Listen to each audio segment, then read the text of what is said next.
Connor, do you want to see the most ghetto thing you're going to see this week? Okay. Yeah. So you know how my chair has that issue where like the pressure system like kicks in and then it sinks? Yeah. Yeah? Look at the bottom of my chair right now. You might have to take a closer look, yeah. You got to jerry-rig it now, huh? So for the audience at home, I have Gorilla Glued screws to the bottom of my chair and then duct taped those screws so that the screws hold me in place so that my chair doesn't sink. If duct tape can work on space shuttles, then I think it can work on your gamer chair. You know, it is what it is. Connor, this is a very important week. Mm-hmm. You know, we have the release of the first 2 episodes of WandaVision on Disney Plus. Yeah, the cool. Adventures of Wanda Maximoff and the Vision. The Vision, yeah. MCU is back, baby. I love those characters. I remembered them. I hate you. I hate you and your little smugness. No. I heard like people said it was bad, and then Who some said people that? said it was good. Who said that? They're wrong. It's very good. I've heard both sides. That's quite I'll good. say that. It's quite good. Mm-hmm. I don't think all the humor hits. Mm-hmm. Which is very comedy heavy, I'm assuming. Yes, but it's like it's parodying. Parodying, is that right? Parodying. Yeah, that. Yeah. Old sitcoms. Yeah. And it's each episode is like a different era of sitcoms. So the first era is like I Love Lucy, and then the second episode is all like a parody of what is it called? Bewitched. Oh, okay. And yeah, then eventually I assume we're gonna get to like some of the more modern takes. Full House. Yeah, Full House, Yeah. Friends, and The Office or something. Yeah. You know. But for right now we're still in that. I think we're like just about to hit the 80s era of a sitcom. Oh, extra 2 episodes, huh? In the third episode, whenever that comes out. I think it comes out on Thursdays or Fridays or something. So, but yeah, I'm very excited about where they're taking that show and what it means in the MCU as a whole. Because it's very exciting. Now, it looked like they had the WandaVision, like, television parody type thing going on. Yeah. And then they had, like, some modern-looking moments. Yeah, so it, like, switches back, like, reality-breaking stuff, I'm guessing. We haven't seen that yet, but I'm excited. Okay. I've seen bits of it in the trailers. There's been moments of, like, tension and where they, not break the fourth wall, but they break their reality, they break their world, and like characters act outside of the norm. And we as the audience are like, I don't know what this means. I've got my own personal ideas, but none of that matters right now because 1, they're probably wrong, and 2, this is the 2 Penny Gamescast. What's poppin', players? Welcome back to the 2 Penny Gamescast episode 26. I am your host, COVID-free host, I might add. We are back cramped in my bedroom together live in person. Here with my good friend and co-host, Connor Elliott. Say hi to the people, Connor. Hi, guys. This format does work better than doing it over on Discord. Oh, it's so much nicer. It wasn't bad, but this is just always pretty obvious. This is the optimal way to do it. We can just get the energy going correctly when we're here in person. You know, yeah, exactly. The energy's right. We can bounce off of each other easier. There's not that delay over the internet and so forth. But anyways, this show you can catch every Monday, 8 a.m. Spotify, SoundCloud, YouTube. Every week, me and Connor come to you with 2 topics, 2 pennies, if you will, of the happenings in the video game industry, the new news that you need to know about, and we give you our 2 cents on them. Connor, this week is a heavy week. It's funny enough because we were talking about how we're going to expect some like lulls in the news in the video game world because, you know, it's the beginning of the year, games have been delayed, but then just a bunch of stuff happened. It all started popping off. I would say it started earlier this week when CD Projekt Red released a video statement from Marcin Iwinski, their co-founder of CD Projekt, on Twitter, kind of addressing some of the controversy and all of the fun stuff happening over Cyberpunk 2077, which if you are a longtime listener of this show, you know we were not too keen on in the state it was released in on consoles. Yeah, especially because we were both playing on PS4. None of us had a PS5 or a very good PC, so it was we really understood how bad the game could be. It was broken mess. Anyways, I have taken the main chunk of the information they divulged in that video, and then I've broken down some of the less important stuff. And then from there, good guy journalist Jason Schreier over at Bloomberg did a whole expose about it. I'm just going to read some of his bigger tweets, which were excerpts from his article, and then what is his name? Who is he? The head of CD Projekt responded to Jason on Twitter as well. So we're going to go over all of that right now. It's a lot of reading. We're going to break it down step by step, give you our thoughts as we go, but just stick with us while we get through all of this nice exposition, if you will. So, to the video from Marcin Iwinski, quote, based on the legacy of genuine and honest communication, you've trusted us and pre-ordered our game. And despite good reviews on PC, the console version of Cyberpunk 2077 did not meet the quality standard we wanted it to meet. I and the entire leadership team are deeply sorry for this, and this video is me publicly owning up to that. Please don't fault any of our teams for what happened. They are all incredibly talented and hardworking. Myself and the board are the final decision makers, and it was our call to release the game. Although, believe me, we never intended for anything like this to happen. I assure you that we will do our best to regain your trust. Now, I'd like to tell you how the situation looked like from the inside. Cyberpunk 2077 is huge in scope.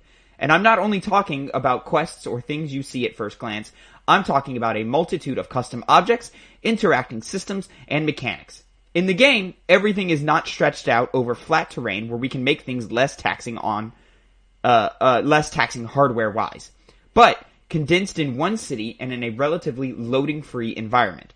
On its own, this is a challenge. But we made it even more difficult for ourselves by wanting to make the game look epic on PCs and then adjusting to consoles, especially old gens. That was our core assumption, and things did not look super difficult at first. We knew the hardware gap, yes, but ultimately, I think that time has proven that we've underestimated the task. To give a concrete example, and the main culprit, we had to constantly improve our in-game streaming system for old-gen consoles. Streaming is responsible for feeding the engine what you see on screen, as well as the game mechanics. And since the city is so packed in the disk bandwidth of old gens, is what it is, it constantly challenged us. Every change and improvement needed to be tested, and as it turned out, our testing did not show a big part of the issues you experience while playing the game. As we got closer to the final release, we saw significant improvements each and every day, and we really believed we would deliver in the final Day Zero update. And then, Connor, he goes on to talk about how the review process went from behind the scenes and how they basically just hid the console version until 2 days before release. Mm-hmm. How COVID-related struggles caused their production pipeline to take a hit. How they've released a couple of hot fixes. And their first big update will be dropping in the coming days, and then a more significant one coming in the following weeks.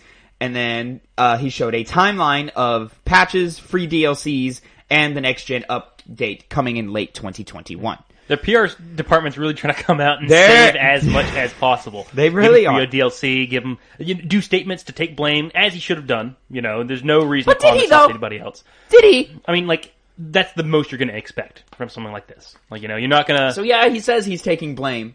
Then he immediately starts talking about how his QA team didn't find all of the issues on consoles that we found easily. That's just a straight lie. There's no way you could run that game for 30 seconds and not find something. No. If he had done this all behind the scenes and the game ended up coming out fine, he probably would be patting himself on the back. But because the game had such a bad launch, and now he's getting all this bad PR and people are blaming him, he's had to come out and do an apology statement. You're probably fuming behind the scenes and trying to place blame as much as possible. Maybe. Without trying to present that to the public. But it just feels like... When another launch is, comparatively as disastrous as this with No Man's Sky happened, Hello Games and Sean Murray just went away. They went away and I think it was a year later came back and the game was what people expected. And since then they've built up and then they've created a great game. So much so that it's winning awards. What? No Man's Sky came out 2015, 2016. So Something 4 or like 5 that, yeah. years later, it's winning awards at the Game Awards.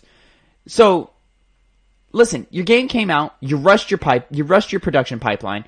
COVID hit you in ways that you didn't account for. Why didn't you delay your game? Again, we just keep coming back to this. Like, there's no way you and your team didn't know what the state of the game was, but you wanted to cash in on this holiday rush. And cash in on all these pre-orders that you already knew you had. And this is a bigger issue with pre-ordering in general. Don't give these companies your money unless you have a product. And that product is proven.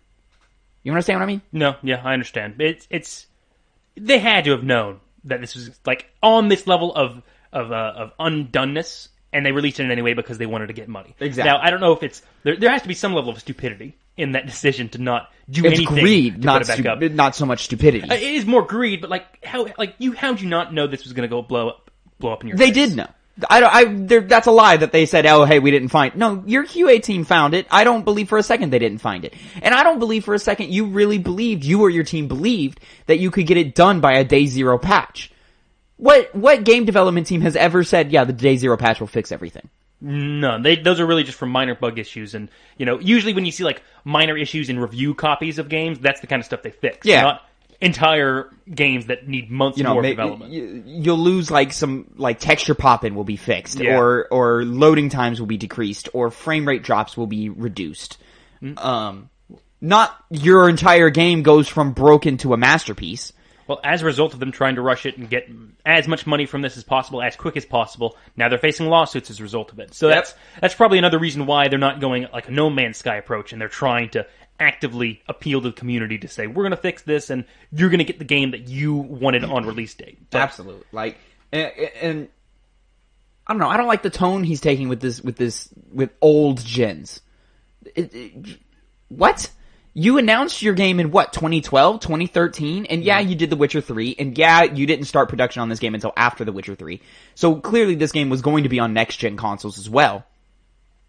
But you promised a product on the hardware that you did your initial visions on. You did all your pre-production on this, or at least you should have. Obviously they did it all on PC. yeah. And didn't pay much attention to the console versions until probably a few months before release. But, what were you planning here? What was the idea here? Where did you think you were going to go? You could have even just said, hey, PC this year, console versions next year. You have that done with a lot of PlayStation games. They'll say, oh, well, a year down the line, it'll come out on PC. So the same thing happened with Final Fantasy 15. That's a completely different beast, but... Well, that's more of an exclusivity thing than the game is ready on this platform. We'll have it on the others when it's ready. Despite that, it's still a thing you can do. It's an option that's open to you, and they chose not to do it because... On the game where your announcement trailer said, when it's ready. How did you... I just don't understand how you just continuously keep digging this hole.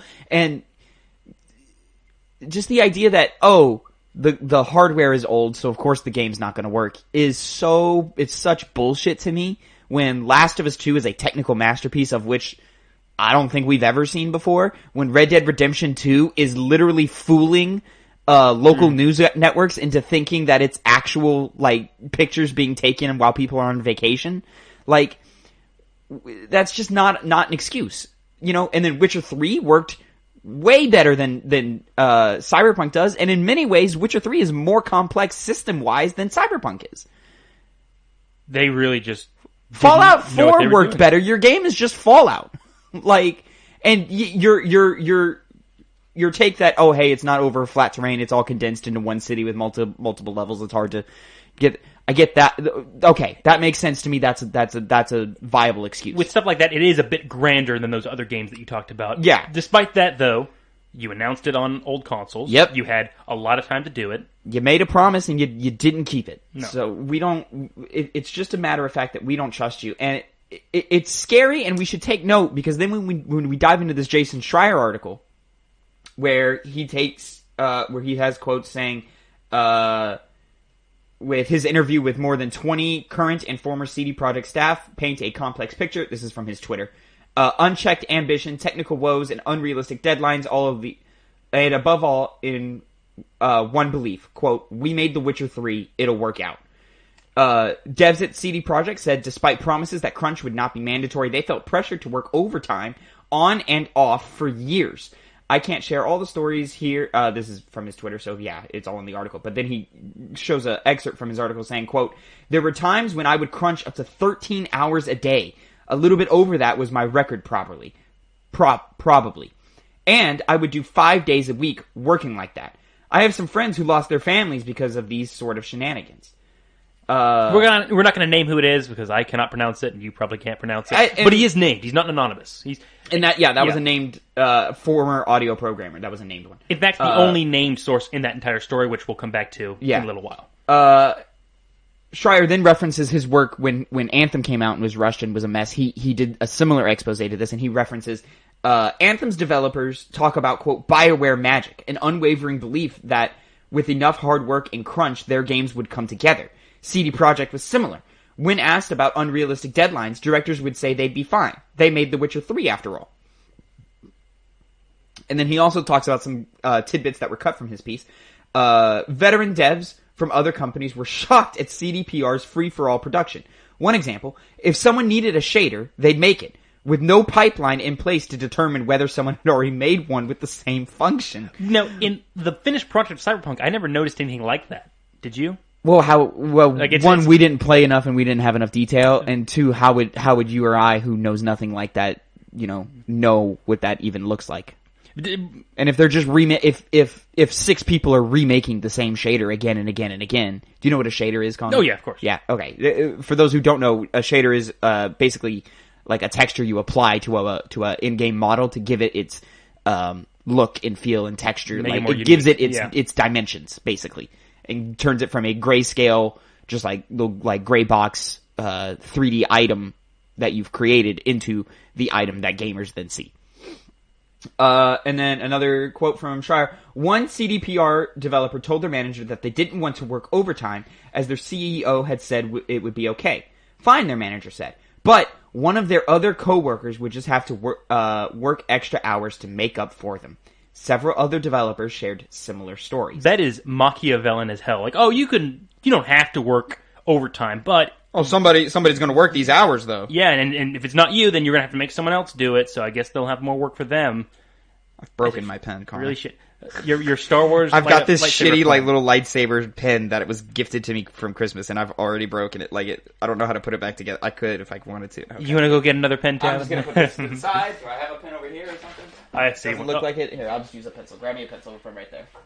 I'm hardwired in. Yeah, that'll work fine. Yes. Yeah. Anyways, just absolutely garbage, just garbage human levels of manager abuse. That is ridiculous. All for a game that ended up not being what was promised. Exactly. All of that just to have, and now they're crunching more now. Oh, even though they're claiming that they're doing their best not to, you've made those claims before. I don't trust you anymore. So then Jason Schreier's article, made some waves, of course, as it usually does. He did the same thing with Anthem, and I think even Mass Effect Andromeda, he did it as well. Yeah, he did. I remember him doing a piece like that. He pretty much just goes to the attack whenever a game comes out bad after they, have such high hopes for the game. Which, we could have a conversation about that, but, not always the white knight that I think he thinks he is, that Jason Schreier. But, so a few days later after Schreier posts his expose, Adam Badowski, who is the head of CDPR studio, addresses some of these claims. Also it's worth mentioning that all of this was hype built on demos that were, from what Jason is saying, largely fake and manufactured to present an idea that wasn't true. Mm-hmm. So, Badowski addresses this and he starts with that. Specifically the point, fans and journalists were wowed by Cyberpunk 2077's ambition and scale. What they didn't know was that the demo was almost entirely fake. And then Badowski replies with, quote, "It's hard for a trade show game demo not to be a test of vision or vertical slice 2 years before the game ships. But that doesn't mean it's fake. Compare the demo with the game. look at the dum-dum scene or the car chase, or the many other things. That's what he says. Or the many other things. What the people reading your article may not know is that games are not made in a linear fashion and start looking like the final product only a few months before launch. If you look at that demo now, yes, it's different, but that's what the, quote, work in progress watermark is for. Our final game looks and plays way better than that demo ever was. As for missing features, that's part of the creation process. Features come and go as we see if they work or not. Also, car ambushes exist in the final game, almost verbatim to what we showed in the demo. And if we get a bit more granular about our release, the vision we presented in this demo evolved into something that got multiple 9s and 10s on PCs from many renowned gaming outlets in the world. That was a little petty. I don't want to stop you mid, quote reading, but that's all well and fine if you're on a PC that can operate the game properly. The core issue of what's going on with this game is that most of the players that played the game weren't able to see your grand vision, put to, what it was promised to be. Even the product you gave us is not the vision you promised. Like, it's just not. Like, you promised... And I understand that, like, hey, certain functions have to go just so that we can make the game work, and we're on a time scale. That happens in every game, and I can understand it. I'm not going to be mad about that. Like, you thought you would have this, you didn't, so you scaled back, and you cut. Mm-hmm. Which, that just kind of goes to show that when you have a demo, maybe don't go too in-depth in what you're talking about, because then you'll make promises that you may not be able to keep. Because those demos aren't for us. Those demos are for investors so that they can get more funding, so that maybe they can create those game mechanics and functions of games. Well, in terms of what happened with investors, that didn't really plan out that well. Yeah, well, it's a mess now, isn't it? Mm-hmm.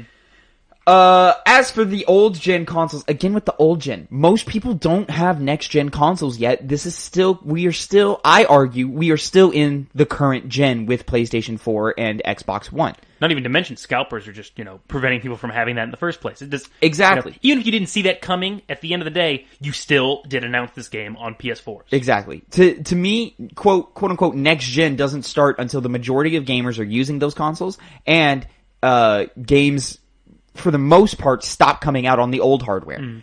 Now, is there newer and better machines out? Yes. Can we get them? Not really. Is there more PS4s in the wild than there are PS5s comparatively? Yes. Like, even if you adjust for time. Like, we just don't have these consoles. We don't. So to just keep blaming the hardware that you promised you would deliver the game on is disgusting to me. It's like the worst form of capitalism. Especially when the PS5 version of the game isn't even out. You would just play the PS4 version on the PS5 version. And we're not getting the PS5 version for another, 9 months maybe? I don't believe them when they say the next gen version is coming out this year. You don't believe them? I don't believe you. Why would I? Well, yeah, in that regard, I guess with all the lies they've been peddling for a while now. And also, just your main game was delayed to hell. It was supposed to come out. Can you imagine if it came out in April of last year? This would be worse. Jesus a lot worse. Christ. So, as for the old gen consoles, yes, that is another case, but we've owned up to that, not really, and are working super hard to eliminate bugs on PC too. We know that that's not a perfect version either. And we are proud of Cyberpunk 2077 as a game and artistic vision. This all is not what I'd call disastrous. Okay, that's fine. You can feel that way. I'm calling it a disastrous launch. And it's up there with one of the worst launches ever. It's the worst one in recent memory. If it's not properly delivered to the majority of consumers, then it's kind of disastrous. And then, addressing another quote from Schreier, most of the staff knew and openly said it wouldn't be ready for 2020, in 2020. Quote, you've talked with 20 people, some being ex-employees, only one of whom is anonymous. I wouldn't call that most over the 500 staff openly, most of the over 500 people staff openly said what you claim. Now, the quote that we talked about earlier was from the one non-anonymous source. Yeah. And I'll throw this guy a bone. 20 people isn't the majority of 500 people. But as far as sources go, even anonymous sources, if you get 20 people saying the same exact thing, that's all you really need. That's a proper sample yes, size. That's a very, very proper sample size. You don't need to go to every individual person in the company and ask them what their opinion on this was, especially if it was like coordinated by CD Projekt Red itself. Because one, you don't have enough time for that. No, you don't. And two, okay, so he gets another 300 people saying the same thing. That's not going to change his article, So then that's just wasted effort on everybody's part. This seems like a big nitpick on his part, mainly because also is that he said, once going back to the part in Jason Schreier's story, most of the staff knew and openly said it wouldn't be ready for release in 2020. Well, it wasn't. It wasn't ready. So yeah, they were right. You're still wrong, buddy. Still wrong. So that's this seems to come from a place with a moment like that he's just upset that someone's calling this stuff out, and he just had to say something. It comes off petty, dude. It does. It comes off very, very petty. Petty and tilted, and it's sad to see. To Jason Schreier's credit, when he responded to him from this, he wasn't upset and called him a liar or did anything like that. Even if he was, we can say that if we want, but that's not news. That's that's just people being cordial. The next claim made in Schreier's article was here. I'll just say what is quoted here. A few non-Polish staffers shared their stories about co-workers using Polish in front of them, which violated company rules. Made them feel ostracized, they said, were their co-workers talking shit about them. So, at CD Projekt Red, they work with a multicultural team. If someone in the room doesn't speak Polish or German or whatever they have, the baseline and the rule is to speak in English so that everybody can hear what is being said. English is used as a baseline here. So Adam replies with, quote, "Everyone here speaks English during meetings. Every company-wide email and announcement is in English. All that is mandatory. Rule of thumb is to switch to English when there's a person not speaking a given language in a casual conversation. It is, however, pretty normal for Germans speaking German, Poles speaking Polish, Spaniards speaking Spanish, etc. There are 44 nationalities at the studio. You get the point. When there's no one else around, we are working in a multicultural environment. If the question is if it's hard to move to another country, sometimes culture and work and live there, then the answer is yes. But that's universal to every company all over the world, and we're doing what we can to ease that transition." Listen, if people are saying, hey, I'm in a room, I don't speak Polish, but everybody is speaking Polish, even though they're not supposed to, clearly you're not doing everything you can to enforce your rule. Now, that is your rule. Good on you. I think it's a good rule. Speak the language that everyone has to speak, or everyone can speak. Makes sense to me. But obviously, that's not happening behind the scenes. No. Now, I have to I kind of agree with this guy, with him calling out this, I guess, nitpick, because it never specifies that the conversations that these non-Polish speakers were being left out of were official conversations or personal conversations. It doesn't really specify whether that's the case. That's a decent point. And,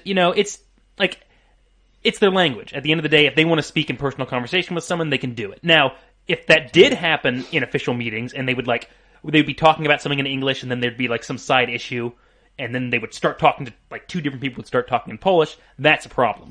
Well, there's also, because I grew up in a multicultural household. My stepmother is Puerto Rican.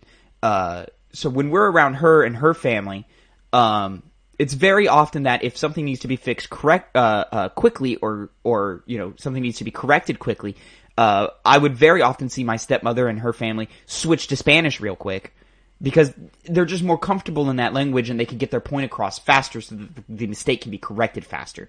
So I'm willing to give a little bit of benefit of the doubt here because that's difficult. I assume you're better friends with people who speak your own language than with people who not so much, and you have to go to a third language so that you can understand each other, and maybe your levels of comprehension of said language aren't on the same level. It gets complicated quickly when you really break it down. So I'm willing to give you a little bit of a benefit of the doubt. But at the same time, if you drew a line in the sand and said, hey, this is how we do business here, and that line is being crossed repeatedly, that's an issue. Yeah. I think they could have avoided that if they just didn't make that policy outside of official news within the company and board meetings and such. But it's a way to create some common ground. Yes. Yeah, common ground with the team. And not every it also makes sense when he mentioned like Spanish speakers would talk with other Spanish speakers. Yeah. It does make it easier for when you have, a Spanish speaking person, a native Spanish speaker, talk to a Polish speaker. Exactly. They have to have some kind of common ground, and English Yep. is just that common ground. So, I think this was obviously one of the smaller parts of the entire article. I agree. But I kind of have to agree that this, I agree. I got to remember his name. Adam Badowski is, I guess it's a valid complaint to make. I think he makes some fair points in his response, and then I think he's reaching in other points. This is his best point. All the other ones, I'm a little maybe just either way. petty. Yeah. Especially when he brings up the 9s and 10 out of 10 reviews. Like, dude, what are you talking about? Like, yeah, exactly. It's just a patting on the back. It's just like it's such a we're doing good in this one bit, fuck you type mentality. That is just not. It's clearly showing to me that you're not listening to us. No. Connor, how did you feel overall about all of this Cyberpunk back and forth that we've gotten over this last week? To be quite honest, I played the game, judged it as being a disappointing mess, and I promised myself that I would. Well, I said to myself that I would play it at a later date, which I still plan on doing whenever I decide to do that. Sure. But ever since then, I've kind of just separated myself from the game itself. Yeah. It's like they fucked up. They're facing repercussions on different levels from people that feel more passionately about this than I do, and hopefully they either learn a message from this about what not to do in the future, or they face some kind of legal pushback, as those lawsuits are indicating, is that's where things are going to be heading. But overall, I think it's good that we have people like Jason Schreier calling them out, and I think it's good to keep hammering them on this, because you can't have years and years and years of overworking your employees, lying to investors, and misrepresenting what your game was going to be upon release date, and just come out of it without any kind of criticisms or rough patches whatsoever. So, despite me not feeling too personally invested by this point, it's good that it's happening, and we're seeing some kind of action against them. I'm more or less with you on that one. Did you get a refund for your copy of Cyberpunk? I haven't checked. You haven't checked? I haven't checked. I have officially gotten mine. So it is off my PlayStation library. I have no intention of diving into this game until at least the next-gen update or the next-gen version of the game is out. And even then, I don't know if I'll be getting the PS5 version, if I get it at all. That's my minimum as well. Because also, as great as this game performs on PC, and as much as people love it, this game is not. I don't think this game is a must-play game. From what I experienced on PlayStation 4, if I look at just the base systems, it's Fallout meets GTA. It's a fun game. You'll enjoy it. Yeah. But it's nothing that I'll and in no years way from now be thinking of what are the best games that I've played in my lifetime. Yeah. It's not going to be on there. Exactly. So, and when that next gen update comes out in fall, okay, I'm now in the heat of 2021's new releases. If they end up coming out. If they end up coming out, which we'll talk about in a second. I'll be playing Horizon Forbidden West. I'll be maybe playing God of War Ragnarok. I don't think I will, but who knows? I'll be playing Gotham Knights, or all these other games that will demand some form of attention from us, especially since we have this podcast where we talk about the new games that we're playing. Do I really want to spend time and double back to a game that is a year old? And is it really worth my time when it's not the revolutionary RPG that CD Projekt pitched us? I don't know. I don't think so. So, all of this, it's super disappointing. It's infuriating. It's frustrating on several different levels. And though I think CD Projekt Red is a super talented dev studio, and this fumble doesn't erase all of the achievements they had garnered in the past, and we should still pay respect to that, specifically with games like Witcher 2 and Witcher 3. This definitely calls for concern when an inevitable Witcher 4, whatever that looks like, whatever game gets announced and released. Like you are no longer what I would call a blind faith studio. You are no longer a studio that I can put blind faith in and say, okay, whatever they put out, it's gonna be good. Yeah. You're not a Naughty Dog anymore. You're not an Insomniac anymore. You're not a Sucker Punch anymore. You're not even a Respawn anymore. No. It's kind of the continuation of the last company that was like that, which was Bethesda. Now it seems to be CD Projekt Red. Bethesda and BioWare both BioWare have gone down this route. BioWare's been bad for a long time. We'll say specifically Bethesda Game Studios. Yes. Yeah. Yes. Not any of their other games like machine games. Like them. Which we will. It's a very exciting time for if you're a machine games fan. But Connor, before we get into that, we should get into just a little more unfortunate news that has crossed our desk. Less frustrating, and just more of, okay, we understand times are tough type news.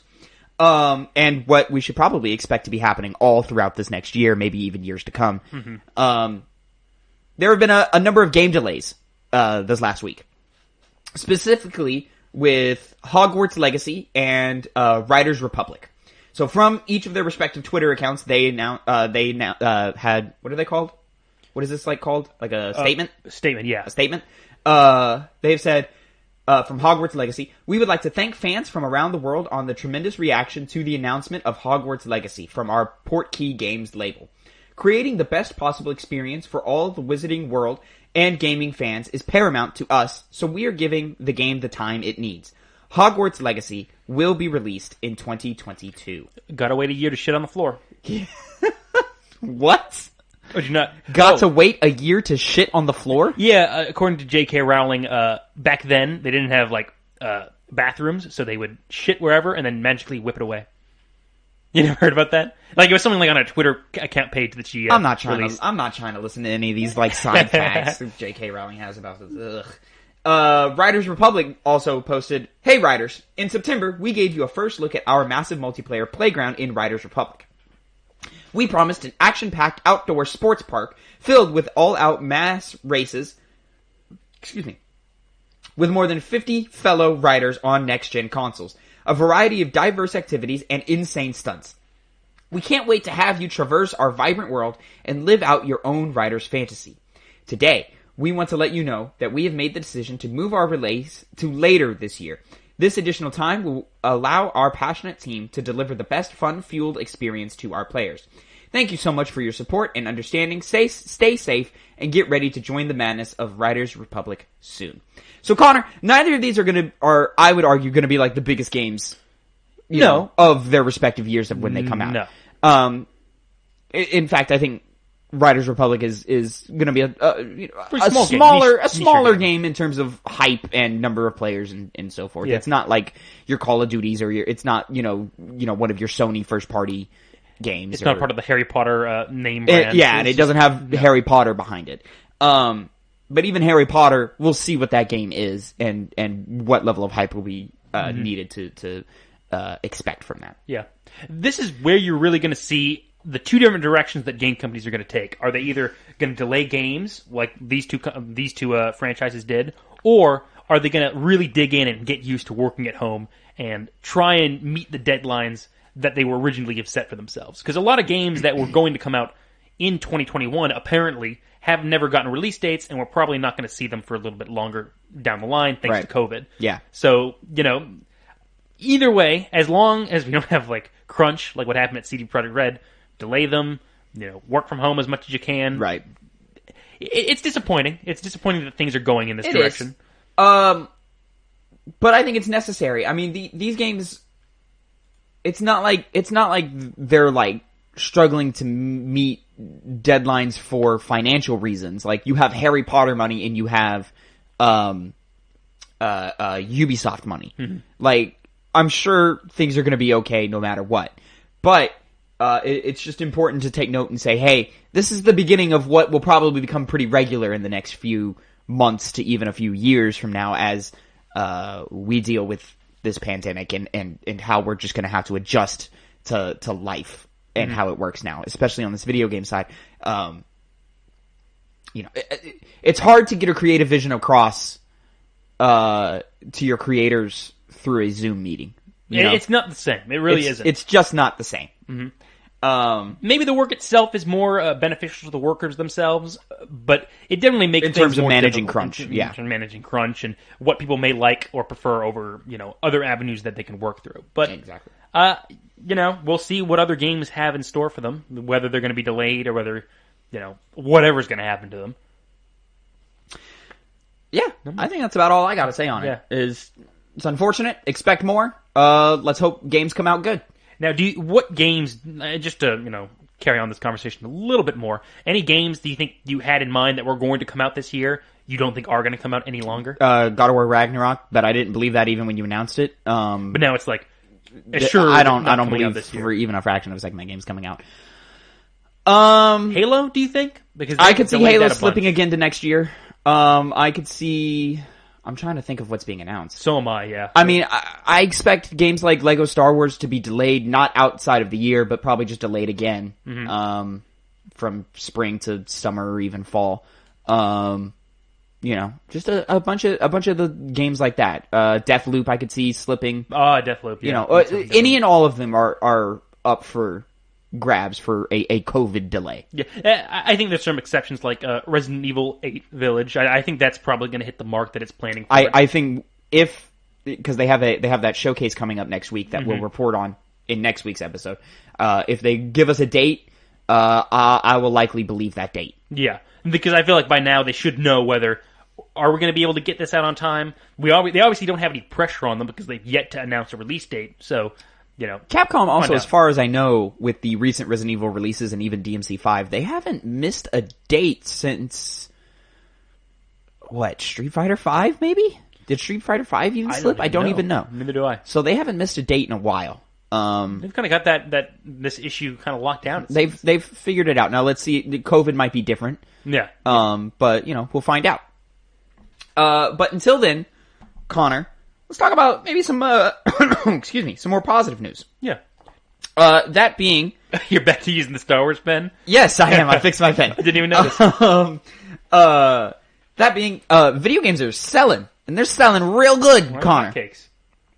So we got a couple of articles from, Investors Business Daily and Business Insider. Now, there's a lot of jargon here that I don't understand. Yeah. But I'm going to do my best to try and get through this as quickly as possible. So from Investors Business Daily, video game stocks well positioned after record 2020 sales, analysts say. From Patrick Seitz, video game spending in December and a full year 2020 reached record levels in the U.S. as consumers spent more time with home entertainment during the, COVID-19 pandemic. According to the data out Friday, Wall Street analysts say the increased usage is likely to continue into 2021, which should lift video game stocks. Retail tracker NPD Group reported Friday that the U.S. consumer spending on video game hardware, software, and accessories rose 27% in 2020 to a record $56.9 billion. Spending in the month of December also was a record at $7.7 billion, up 25% year over year. Activision Blizzard had the top-selling game for December and the full year in Call of Duty Black Ops Cold War. The second best-selling game last year was 2019's entry in the franchise Call of Duty Modern Warfare, NPD said. I should also include, because I pay slight attention to NPD whenever they put out like monthly numbers or whatever, NPD does not include digital sales. Okay, so that is very important to note. It's very, very important. Now, another possible thing to note, I don't think it ever says it here, but I do know that in the U.S., the highest-selling game is Last of Us, Part 2. In terms of sales. Really? Yeah, it was. That's interesting. It is surprising. Not just in the U.S., For this year. Yeah, for this year. So, I mean, okay, that's interesting. Yeah. That makes sense. I would have expected it to still be Call of Duty. Call of Duty always is the best-selling game of the year every year. So it does very well, yes. Doesn't surprise me. But this article does go on to talk about rising stocks and how everything is increasing, specifically Activision, Take-Two, and EA are climbing. Nintendo fell 0.6%, but Nintendo is always a roller coaster ride. That's always a weird horse to bet on. Even though I feel like they're mostly successful, especially when you consider how well the Switch sold this year. Transitioning to the Business Insider article, forget about Animal Crossing and the PlayStation 5. 2020 biggest sellers in gaming were Call of Duty and the Nintendo Switch. I don't know why you would frame your headline dunking on Animal Crossing, which is a Nintendo Switch exclusive game. While also saying how Nintendo Switch did better sales than the PS5. Exactly. Yeah. Which clearly, like, the reason Switch did so well was because of Animal Crossing. Yeah. Maybe Ben Gilbert has some kind of hatred for Animal I think Crossing. Ben Gilbert just doesn't understand video games. Or he just played Hades and that's when he thought the Nintendo Switch doing well. Which would be valid. Anyways, not to dunk on, what's his name, Ben? Yeah. Ben Sorry, Gilbert too much. But, quote, given the headlines in 2020, you're forgiven if you thought Cyberpunk 2077 was the best-selling game of the year. He would be. He doesn't know what he's talking about. This is like every time you go to Forbes, for a gaming, like, it is like some Forbes writer who doesn't know anything about video games, but he has to write sports, and they're like, oh, video games. I guess they're like, hey man, the esports thing, they're doing, oh fine, fuck it, I'll talk about it. As it turns out, neither is true. Not one, but two Call of Duty games dominated the game sales chart in 2020. And Nintendo Switch outsold every other game console on the market, according to year-end video game sales data published Friday by NPD Group. 2020's new Call of Duty entry, which launched on November 13th for a Myriad game. Is that written correctly? It's not. November 13th for Myriad gaming platforms took the top sales spot for the year. In second place was 2019's Call of Duty entry, Call of Duty Modern Warfare. Though Animal Crossing New Horizons launched all the way back in March 2020, it was unable to beat out the Goliath doubleheader Call of Duty games. That's not fair because one, Call of Duty comes out on every platform. Yeah, there's no... So everybody can buy it. And two, Animal Crossing doesn't have the marketing budget that Call of Duty does. He just does not. I don't think he likes Animal Crossing. And I had this issue with the last article we read too, where they talked about Animal Crossing. I'm like, guys, the fact it's selling as hot as it is should really show how powerful Animal Crossing New Horizons was this year. Like it was the topic of conversation for everybody. And it's undoubtedly the reason why the Switch sold so well this year. That did have a lot of talk about it on Twitter, like comparatively to like Among Us. When people got hooked on that game, people just played. Oh, Animal Crossing by far was bigger than Among Us. Yeah, in terms of conversation. I mean, the Biden campaign literally had a advertisement thing in their Animal Crossing world. Well, now to play against my own point, Cortez broke Twitch records with Among Us. That is true. You know, when these politicians got to get into this thing, oh god. But never mind. Not to get too deep into politics. The Cortez one felt way more genuine than the Biden one. As of September 30th, Nintendo said that over 26 million copies of its latest Animal Crossing game were sold. The game is only available on Nintendo Switch consoles, while unlike Call of Duty, which is available on Oh, so he does mention it. Available on 5 platforms. In terms of hardware, Nintendo Switch continued to draw the biggest numbers, even during a year when the new Xbox and PlayStation consoles launched. Not only was the Switch the best-selling game console of 2020, but Switch sales in 2020 were the second best for any game console in any year. Only the 2008 dollar sales of Nintendo Wii were higher. NPD Video Game Analysis Matt Piscatella says. The hard-to-find PlayStation 5, meanwhile, came in second place in dollar sales, though it was still outsold in sheer volume by its predecessor, the PlayStation 4. This happens almost every console launch, but whatever. Notably, the least expensive version of the PlayStation 5 costs $500, and the most expensive version of the PlayStation 4 costs $400. More broadly, the video game industry enjoyed a major up year with a 27% increase in dollar sales from last year, totaling a whopping $56.9 billion. All of this just to say, people like video games, and since they're home, they're buying a lot more video games than usual. Yeah. I remember seeing another article where there was like lamenting the fact that it was a little like autobiography. I don't know exactly what you call it, of a kid in a family who was just playing hours upon hours of video games, and it was labeled as this very bad thing. Like, well, you're in the middle of a pandemic. What else is he gonna do? You can't go outside safely. He, can't get a job probably. Can't go to school. What do you want him to do? It did, like, as bad as COVID has been, it did do some help for a lot of video game companies. Yeah. Yeah. I mean, you see it not only in video games, but outside of that industry as well, with, streaming for like Netflix and Disney Plus are at an all-time high. Yeah. It just goes to show when you have things that are so readily available at home, it's going to sell like hotcakes. Especially in this kind of climate we're in. We're all forced into our homes and the world is on fire and we're looking for escape. Yeah. The escapism market is going to grow. Yeah. Which only makes sense. Connor. Does all of this talk give you any interest in some Animal Crossing and/or Call of Duty? Not in the slightest. Me neither. So let's move on to our next topic, which I'm way more excited about. Did my pen just break again? Why did my pen just break again? What is going on with this pen? I'm sorry, people at home. You really wanted to work. It's working now. It's a light up pen too, and I hate it so much. You found that out like before we started the show. Really, it just lights up in your face. It's super distracting. Anyways. Connor, what if I told you that our inner child has been revived? Well, your inner child. This has nothing to do with Lord of the Rings.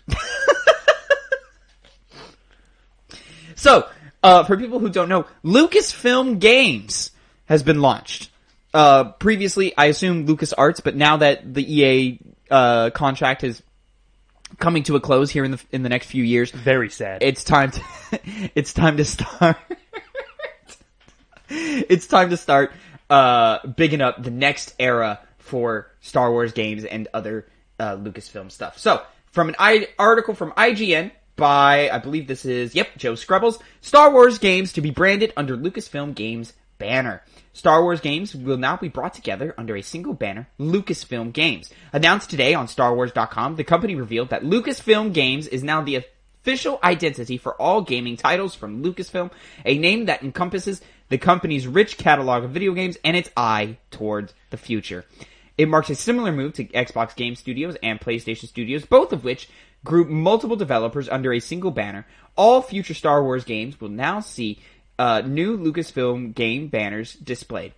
And then they released a sizzle reel as well with that. This is very much, I don't need to read the rest of the article, but this is very much like the new wave of the former LucasArts from like way back in the day where we got, this expands way past just Star Wars. We're getting, we could see returns of IPs such as like Monkey Island, which, for anybody who don't know, is like a landmark title in adventure games that was huge back in the, 90s? Major. A little bit of video game history for you. Lucasfilm Games was actually the original name of, the part of Lucasfilms that made their video games, and then they rebranded to LucasArts? To LucasArts, yes. Oh. Which is when they made those games that you were just talking about. So now they're just going back to their little roots. But they did. This is very exciting. It's interesting to see what kind of stuff they're going to do, When I saw this, I had thought, more Star Wars content, which is obviously going to be the prioritization of what they're doing. But there have been other games that have been made underneath that banner, so specifically, we can see a return of some of those. The next day from when Lucasfilm Games was announced, Bethesda came out with an announcement saying they're making an Indiana Jones game, headed by Machine Game Studios, who's known for Wolfenstein. Yes. Connor, how do you feel about that? It's Machine Games. So, it's Machine Games, I'm in. Very nice. I'm going to be frank with you here, though. Mm-hmm. I've never, ever once hated or disliked any Indiana Jones film. Never have. But I've never... When's the last time you watched Crystal Skull? Okay, well, maybe that one. That movie's pretty fucking stupid. It probably is, but from my memory, I never hated it. Knowledge is that. Knowledge treasure. I don't even know that line. I don't know where that's from. Stupid as bad. But I'm not the biggest fan of Indiana Jones as a whole. It's fun, but I'm not people are crazy about Indiana Jones. It's some people's favorite franchise out there. Among there with like Lord of the Rings and Star Wars. Yeah, but I wouldn't put. I'm a fan of Indiana Jones. I like Indiana Jones. Yes, I know you're a fan. I know you're not a mega fan. I wouldn't put it anywhere near the likes of Star Wars or Lord of the Rings or even like, obviously Marvel or Harry Potter. Like, it's not that type of franchise. It is a legacy franchise, and I think it demands some respect and some clout. But yeah, but do we need more Indiana Jones? Like, they're even making another movie. They are, which is weird. But the video game, I'm on. Like, despite what I just said, I'm looking forward to it. Machine Games made Wolfenstein, a game that I love playing. Its gameplay is great. The characters are actually pretty good, surprisingly. The only down thing they ever had was that DLC with the kind of, I guess, spoiler standalone game with daughters of the BJ daughters. Yeah, that was not a great step. But they were experimenting with some stuff. It didn't work out. They're not going to do that again. Or they'll improve it and fix it, or move on. No, they could. Do you still expect a Wolfenstein 3? Oh yeah. Well, yeah. Probably not for a while. Not for a while, but I do expect it. I was thinking for a second because the DLC that we were just talking about obviously was like, okay, more things are going to happen. Should be noted, it wasn't a DLC; it was a standalone. It's DLC standalone. It seems so much like a DLC when we played it. It's so forgetful. Yeah, so forgetful. Honestly, I kind of don't think they should have made that. I think they should just ignored that. I'm okay for what it was. There. It was a little experiment. It didn't pan out. Cool. Whatever. Move on to the next one. Yeah. I wonder how this game would play. Is it going to play kind of like Uncharted, or is it going to play like that? That's what I'm curious about. Wolfenstein. And what's funny is with Bethesda being a Microsoft-owned studio now, Machine Games included in that deal. Do you think this is an Xbox exclusive? Is this Xbox's challenge to Uncharted? Well, they would obviously have it on PC still. Is what I'm assuming. Can you imagine? Indiana Jones comes out. You make yourself a dope little movie that then later down the line inspires Tomb Raider. So we have video game Indiana Jones, but it's this chick that we can all look at her pyramid boobs. And then years later, Tomb Raider inspires Uncharted, which is another Indiana Jones-like adventure series that then goes on to inspire Tomb Raider again in its reboot franchise. And now we have an answer from Indiana Jones himself, coming from Machine Games, and possibly only Xbox. That is what you call a full circle. That is coming all the way back. A full circle. Pretty cool to think about, all things considered. Just that now we're back to the roots, and maybe it'll be as good as those games are, like Tomb Raider and like Uncharted. What type of game are you expecting here? You expecting a third-person action-adventure game, or are you expecting action-adventure? Obviously, some kind of weird Indiana Jones first-person shooter, or see, that's where is it going to go? That's where I think of, is it going to go the Uncharted route, or is it going to go the Wolfenstein route? Because Machine Games already knows what they're doing with first-person games, but I feel like with someone as iconic as Indiana Jones, you want it to be in third person, so you have to see him. You have to see him do the jumps and take the risks and flash the whip. He has to do the whip. Yeah, crack the whip. Now, is it going to be like a grittier, more realistic thing, or is it going to be like Uncharted where you can use the grappling hook? But in this place, it's the whip to swing on branches. See, and this is where we get into a conversation of how many influences do they take from Uncharted, and I feel like you should take many influences, especially because there's nothing realistic about those about the Indiana Jones trilogy. He does outrageous and crazy stuff all the time in those movies. Like, stuff that just doesn't make any fucking sense. And it's like, alright, that wouldn't work like that, but it's cool. I always thought, it's been a while since I've seen those movies, but I always thought it was... They are not realistic. More grounded than I thought. No. Besides, they're grounded in the ways that 70s and 80s filmmaking is grounded. Okay. Yeah. Well, I don't want them to be too much like Uncharted, because I can see that being a big pitfall that they go into, seeing as how this is the first Indiana Jones game that's not a Lego game, because they made the Lego games, didn't they? Oh, there's been many Indiana Jones games. There has been. Oh, yeah. And many from back in the day under the LucasArts banner that were really good and really worth your time. Well, I don't know anything about those, but maybe looking back to those, how those played, how those operated, could be something like that.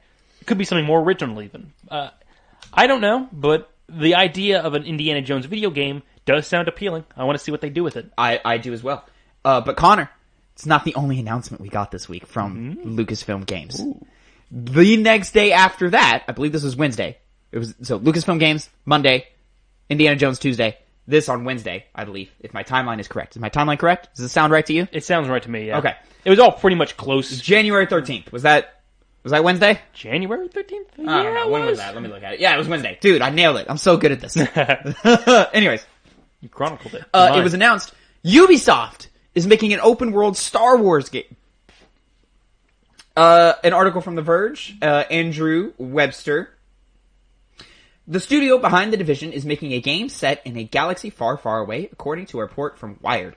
Today, Ubisoft announced that its Swedish studio Massive Entertainment is making an open-world video game that's set in the Star Wars universe. There are no details on when the game will launch, on what platforms, or what slice of the Star Wars universe it will explore. The game will be built using Ubisoft's own Snowdrop engine, which is best known as the tech behind the Division series. earlier this week, Disney. Okay, that's a summary of what we just covered. Okay, so Connor, Division 1. How do you feel about Division? It's a game that had some good ideas. It was fun to play, but I always got bored of it very, very quickly, which is unfortunately kind of an issue that Ubisoft has. Another one of these looter shooters, a more grounded, realistic experience to counter the Destiny model. Now, probably the second most successful version of these types of games. I can't think of any other one that was worth your time, really. No, I can't think of any either. Avengers, I would argue we haven't seen enough from. Like, we haven't given it enough time, but you could probably call that one dead in the water compared to the two. Yeah. Destiny, of course, though has some peaks and valleys, for the most part has been quite successful. Yeah, it's gone on highs for a while now. Now, it's kind of a similar thing what we were just talking about with the Indiana Jones games as well. What direction are they going to take with this? Is it going to be very RPG focused? Is it going to be very looter shootery? Is it going to have some inspiration from Knights of the Old Republic? Because that's, as far as I can think of, probably the most well-received Star Wars game. What are they going to... Yeah, it's probably the most well-received Star Wars game. I was thinking of Fallen Order, but, or the other original Battlefront games, but it seems to be the one that you would take most inspiration for in a open-world Star Wars game going forward. Yeah. I'm of several minds of this. I would like just a more traditional open world RPG Star Wars game, like you're describing. We haven't really gotten that one yet. You could argue Jedi Fallen Order was an open world game, but that's kind of a stretch. So in terms of this, it'd be very exciting to see a Star Wars RPG open world game that, you're traveling around the galaxy, you got your little band of rogues or whatever, and maybe you're a bounty hunter, or maybe you're a smuggler, or, maybe you're a Jedi or something, and you're just going around doing whatever they have to do, and you're building up and becoming powerful. But part of me would actually really, really, really like a Star Wars looter shooter. Where you would like that. Yeah, where it's basically just a third-person Destiny with some lightsabers and some blasters, and you're just going out, looking stupid, wearing, stormtrooper boots and Jedi robes, and then, a rebel helmet or something. You just look ridiculous. Darth Vader's helmet or something. I have to admit that if that's what they were going to do, I would be instantly turned off. That would not appeal to me at all. I'm more of the mind that if it's an open world game, probably would play it. That's the kind of games that I enjoy playing. And if you're going to have a massive scoped world like Star Wars, and you're going to translate that into a video game, I think the best way to first do it is to make it an RPG type game. Because looter shooters can kind of become a little bit too isolated, like what Destiny does. Destiny does it good, but you'll go to planets and you'll only access certain parts of that planet. It's that's literally how every open world game works. Is you go to an area and you only have so much access to an area. Like that's how Witcher 3 works. But Witcher 3 is a bigger, more diverse environment. Okay, so lots you just of different things in there with quests and stuff. Because looter shooters kind of seem to have... that would be what Division is. Well, because that goes to my other problem. Division does that too. The problem with things like Division is those quests don't seem very character-based. They don't seem to really do anything interesting. It's more just like, I'm going to do this for gear and gear alone. They're not, but if you beef up your writing team... Which they could do. They could really focus on that. Part of it. I would just prefer to see a more RPG take to this. Because even though Division 2, from Ubisoft's perspective, had disappointing sales, even though it was one of the biggest games of that year. Are you going to satisfy Ubisoft? Whatever. Yeah. It's just one of those things where they expect ridiculous numbers and didn't get it. But, excuse me. I don't know, man. I would like that experience. I would like a reason to live in a Star Wars in Star Wars every week and come back and get some challenges. Sure, give me a great story or give me a good story. But once I beat that and I complete your main game, I would love to have some content to come back to every week and just do some challenges, have a nightly raid or a weekly raid, excuse me. And just live in that universe time and time again. It's what I wanted from Avengers, if Avengers came out to the quality we had all wished it had, to just live in that Marvel universe and play it and have my Iron Man be level whatever and the Hulk be level, 45. And I'm like, okay, I gotta get him up to level 60 or whatever. This new loot drop is coming in this week that, boosts Captain America's shield. I would like that same thing. Oh man, dude, you get a double-bladed lightsaber if you go fight, Darth Raven or whatever. Yeah. let's go do that. That sounds cool. Yeah, sure. Now, and then expand, especially when you can, expand so much with different class types. Are you a rogue? Are you a trooper? Are you are you a Jedi? What type of Jedi are you? There's like multiple different types of Jedis you could be. Now, this seems kind of obvious, and you're kind of leading towards that point. Star Wars is a whole universe. There's lots of different things that happen in it. They would go around where they can pretty much do anything they want. Yeah, so, like, a time when... I don't know how significant lore stuff is going to be, but they'd probably go to a time where Jedis are around and all the other things are around, like, smugglers, and there's the difference between the Jedi Order and the Sith Order and all that kind of stuff. Yeah. Do you think that's where they're going to place their universe in? So, the new franchise? To get nerdy on you. Okay. There are 3... distinct and important eras of Star Wars right now, which have been explored in the films through the Skywalker saga, that being the Age of the Republic, the Rebellion, and the Resistance. Yeah. I think they're called something else, but that's what I know them as. And then you can kind of talk about the Old Republic, which takes place way before any of that. With the beginnings of the Sith versus Jedi wars, and it was just a different time. The Old Republic has been explored in the past, but most of that got wiped out canonically when Disney purchased LucasFilm. So we could go back and explore that and build that back out in a canonical way. The thing with Disney now is everything has to be canonical. Like, everything has to have happened. I think they made a mistake in this Disney film era with having everything based around the Skywalker saga instead of branching out and being more exciting. Sure, have your episodes 7, 8, 9. I wish they'd come out better, but sure, have those. But, like, then doing a solo film, then doing Rogue One, even though I like Rogue One, I think that was a mistake when we could have gotten really creative and gone somewhere else with all these properties. And I think that's where we're going to go now, because Disney in the last year has announced, I believe it's called the High Republic, which is going to be this new era of Star Wars that we haven't explored before. I believe it's another... like predating anything in the Skywalker saga era, but I'm not 100% sure on that. Because I didn't do my research, because I'm sure, just show me whatever you have and then I'll judge it from that, not based off of 700 words that you had some PR guy write up. So if I were to guess, this game is probably going to take place in that High Republic era, alongside probably a new wave of films that will be coming, because I don't expect this game for another 5 years. Give me a while.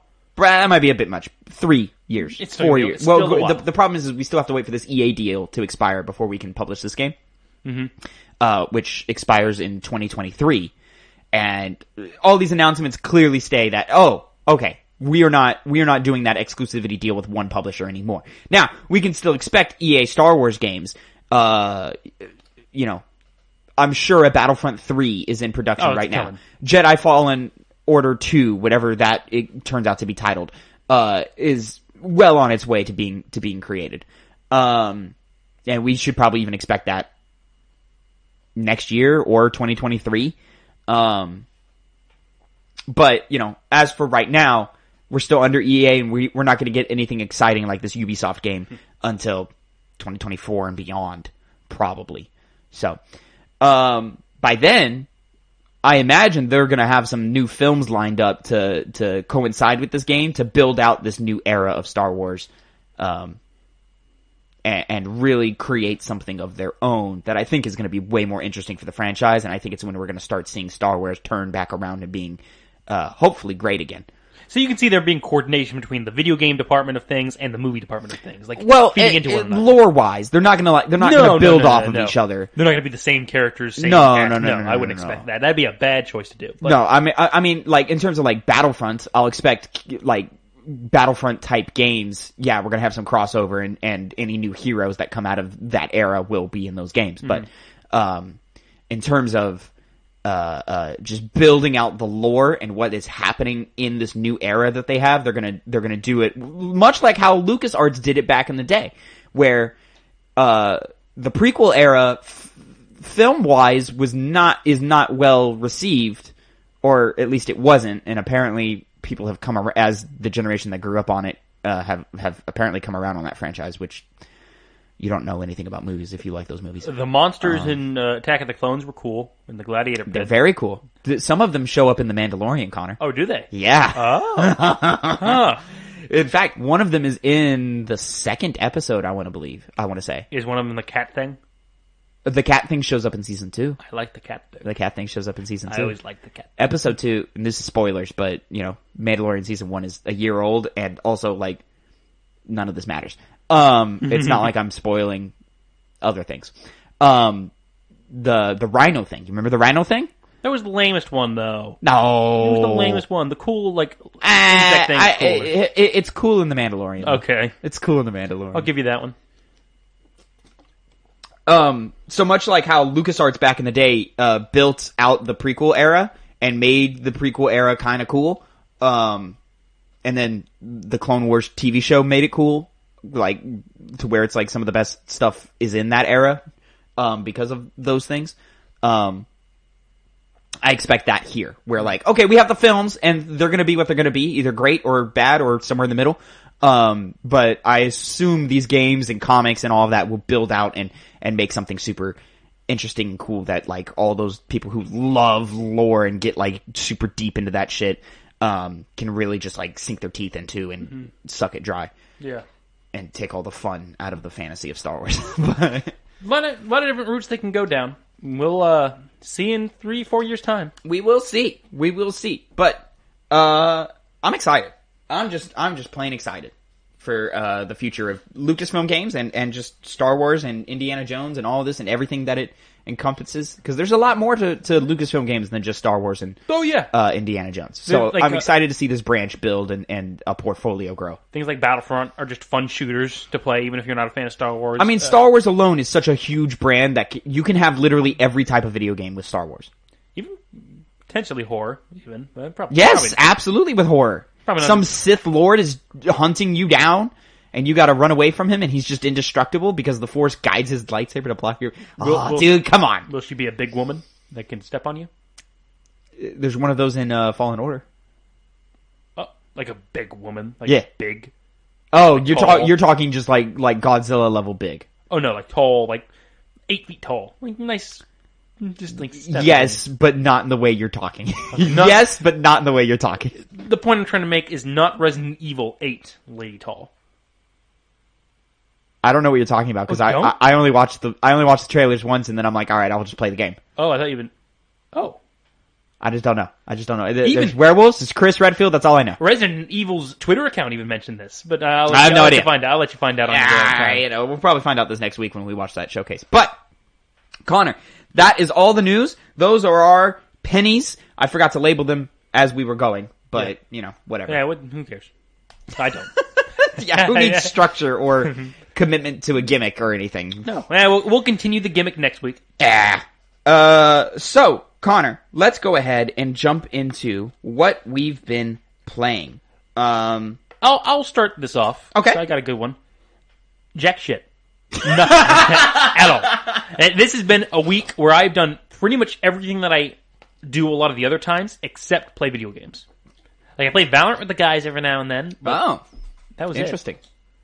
That was it. So let's skip me this week. A rare skip for Connor. We have rare skip. It's like the third time you've been playing jack shit on this show, by the way. I have Yakuza Like a Dragon. I'm playing nothing new. 90% of my game time has been dedicated to Persona 5 Royal. Closing in on that platinum. I think I'm about... I am probably about 10 hours away from the original ending, and then there's 20 more hours, allegedly, of extra content that was added to the Royal version. A lot of content. So I'm probably 30 hours, which sounds like a lot, but I expect to be done with the main story, or the original story, by the end of this next week, and then diving into the new add-on stuff, and then probably the week after that I'll have the platinum. Yeah.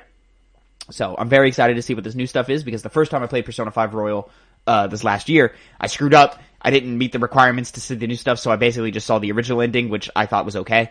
Which, rather frankly, is kind of stupid. You have to specifically do things to get the new content. Yeah, especially with Persona 4 Golden. I don't remember that being a thing, but maybe it is, and I just happened to get far enough in it. Well, Persona 4 Golden was really just things like making sure that certain things didn't get spoiled because they weren't as obvious as they were. Did. They added a whole nother thing, a whole nother dungeon. Oh, they did? Yeah, there's a whole nother character in that. Well, I guess that was just linear then. Which other character? What's her name? Marie? Oh, yeah. I think that's that she has her own dungeon? Yeah. Oh, I didn't know that. I thought she was Spoilers. a side character. No. Oh, she's a party member. No.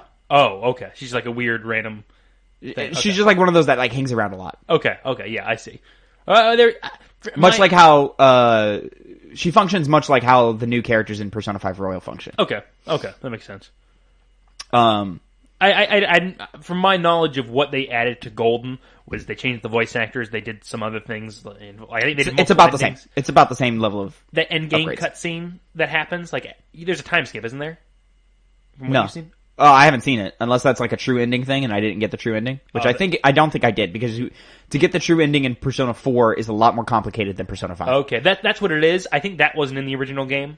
I actually seen it for Persona 5. You basically just have to be a good person. Yeah, and then you get it. But 4, there are like checkboxes you have to check, and I didn't check them. But I was much more satisfied with my ending of Persona 4 than I was with 5. 5 I thought was fine. I was like, okay, yeah, saying it, whatever, Persona.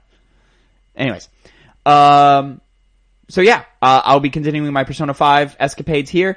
Other than that, I'll be playing probably more Battlefront 2 at some point. I've just got that itch. I'll hopefully be doing some streaming, some point this week. I've got a lot of technical difficulty things I have to figure out, and also we're building towards, a new show that we're doing, which I will announce and talk about next week. So, stay tuned for that. It's very exciting. It's going to include my good buddy Phil. He's jumping in on this 2-penny nonsense.